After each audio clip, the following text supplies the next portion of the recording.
My attention was caught by the phrase, "Shake the dust from your feet in testimony against them." To relate that or try to find meaning through human experience in the modern world, yung pag-shake ng dust sa ating paa ay maiintindihan natin. Especially now that we are most careful about this unseen virus, whenever we enter establishments, there is a, hindi nga rag, foot bath. Not just for people, but even for cars. They sanitize the feet, thinking that the feet may have brushed unwanted elements para hindi na maipasok sa pupuntahan o papasukang lugar. So that much we understand, to prevent dust from coming in, to prevent unwanted elements from the shoes from being brought in, we have a foot rug or foot bath. But the opposite seems to be present in the gospel. Jesus did not advise his apostles to shake the dust before entering the village. The advice is that whenever you get rejected, whenever you have a negative experience, before you go out, you shake the dust off your feet. Papalabas. No establishment now will have a foot bath going out of the establishment. It is always present going in the establishment. What does Jesus mean when he reverses this hygienic process? Maybe it is not viruses or physical elements that Jesus wants to shake off the disciples.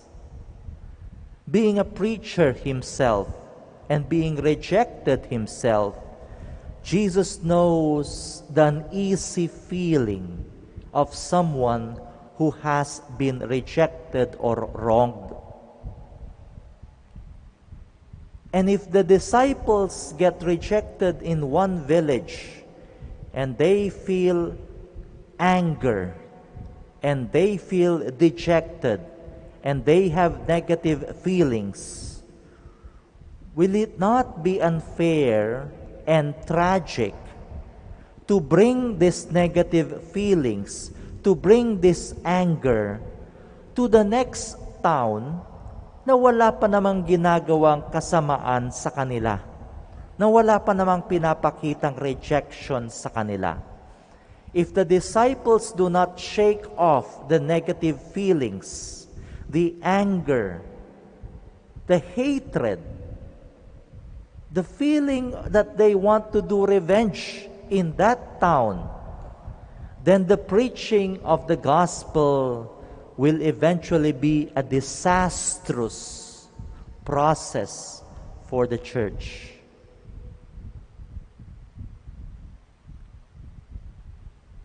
Halimbawa, gumising ng umaga, kinain ng daga yung ulam, galit na galit. Paglabas ng bahay, pagbabayad sa konduktor, pagagalitan yung konduktor. Kawawa naman, walang kamalay-malay, bakit ka nagagalit ang aga-aga ng umaga? Pagdating sa opisina, pagagalitan ng lahat ng taong makikita doon. Pagdating sa lunch break, pagagalitan lahat ang makikita. At pagbalik, hindi mo na makikita yung daga na pinagalitan mo, pero galit ka pa rin. Bakit nasira ang araw mo? Dahil kinain ng daga ang ulam kaninang umaga. And there is a ripple effect to people you love, to people who you work with, to people whom you communicate with. I believe, dear brothers and sisters, Jesus gives a very, very practical wisdom and advice to his disciples. Have a moment to shake off the anger. Have a moment to shake off the dust. Have a moment to shake off the negative feelings, because the next person you meet does not deserve the anger that you have from the former experience. To proclaim the good news is to proclaim Jesus. It's not to proclaim our anger. It's not to proclaim our negativity. It's not to proclaim unfortunate events. It's a proclamation of the good news. And that continues to be and will always be the vocation in which we have full participation. Let us all stand.